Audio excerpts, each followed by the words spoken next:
साली जी, कहाँ की तैयारी बा हो? रघु न जीजा मैंने तैयार ना होकी।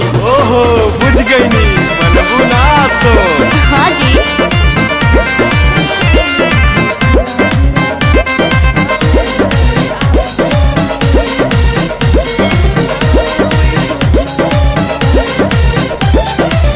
जातारू माई के दर्शन तू करे, हाँ जी। काहे के लगलू है साजे सवारी।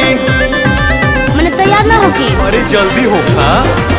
जातारू माई के दर्शन तू करे, हाँ जी। काहे के लगलू है साजे सवारी। रील बनी मंदिर के गेट पहुंची जा। अच्छा वीडियो बना के डालब नेट पहुंची जा। ओके। बुलेट पहुंची जा। का? बुलेट पहुंची जा। बोला ले चली घुमावे बुलेट पहुंची जा। जरूर हो। बुलेट पहुंची जा। बुलेट पहुंची जा। ले चली घुमावे बुलेट पहुंची जा।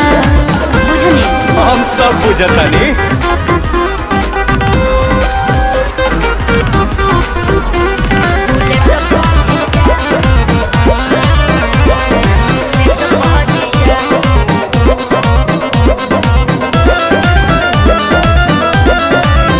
आज मानव नाराउर का हल्का जीजा।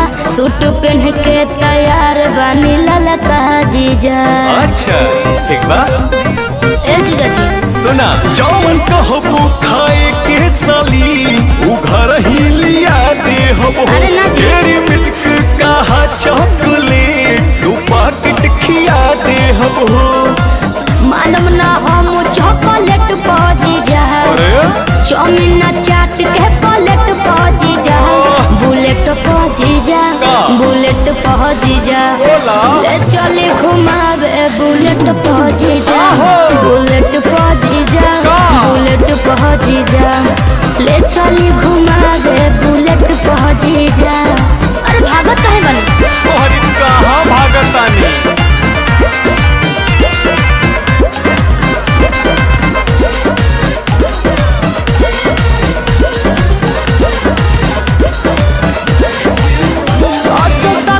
पंडाल में घुमा दी जी। जीजा बिमल से ये श्रद्धा पूरा दी जी। ठीक बनू फिर कुछ ना कहो। अच्छा सुना जयबू माई के दर्शन करे की का वीडियो बनावे जाइबू। माना बतिया विनय पांडे के का मोबाइल भूलवावे जाइबू। आई है नेटार गेट पहुंची जा। अरे ना हो चली पंडाल वाला सेट पहुंची जा। हाँ। बुलेट पहुंची जा। का? बुलेट पहुंची जा। बोला ले चली घुमावे बुलेट पहुंची जा। के बा? बुलेट पहुंची जा। बुलेट पहुंची जा। ले चली घुमावे बुलेट पहुंची जा। बुझनी अच्छा तो चला।